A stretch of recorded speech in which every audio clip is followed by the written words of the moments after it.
একদিকে রাজধানীর মিটফোর্ড হাসপাতালের সামনে প্রকাশ্যে ব্যবসায়ী সোহাগকে নৃশংসভাবে হত্যা করেছে যুবদল নেতা মাহমুদুল হাসান ওরফে মহিন সহ 5 জন। অন্যদিকে গেল ফেব্রুয়ারিতে খুলনা প্রকৌশল ও প্রযুক্তি বিশ্ববিদ্যালয়ে ছাত্র রাজনীতি বন্ধের বিষয় ঘিরে দফায় দফায় সংঘর্ষ ও পাল্টাপাল্টি ধাওয়ার সময় যুবদল নেতা মাহবুবুর রহমানের রামদা হাতে দাঁড়িয়ে থাকা একটি ছবি সামাজিক যোগাযোগ মাধ্যমে ছড়িয়ে পড়তে দেখা যায়।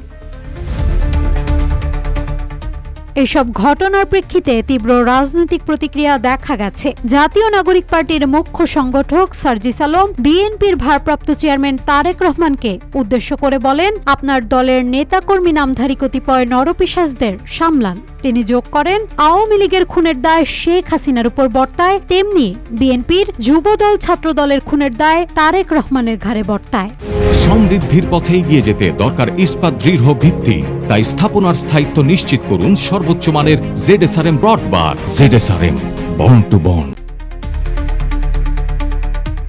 এদিকে আইন উপদেষ্টা ডক্টর আসিফ নজরুল কঠোর হুঁশিয়ারি দিয়ে জানিয়েছেন, মিটফোর্ড হাসপাতালের সামনে প্রকাশ্যে নৃশংসভাবে হত্যার ঘটনায় জড়িত সন্দেহে 5 জনকে গ্রেফতার করা হয়েছে এবং পুলিশ তদন্ত অব্যাহত রেখেছে। মামলার দ্রুত বিচারের জন্য স্থানান্তর করা হবে, যাতে দৃষ্টান্তমূলক শাস্তি নিশ্চিত হয়। একই সঙ্গে ঢাকার বিভিন্ন বিশ্ববিদ্যালয়ে ঢাকা বিশ্ববিদ্যালয়, বুয়েট, জগন্নাথ, জাহাঙ্গীরনগর, রাজশাহী ছাত্রছাত্রীরা নিন্দা ও বিচারের দাবিতে বিক্ষোভ করেছে।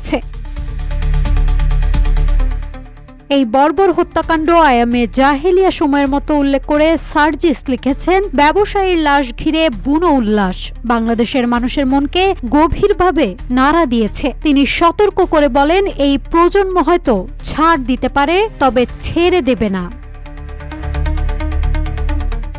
নাজহাতুল তোয়া, রূপালী বাংলাদেশ।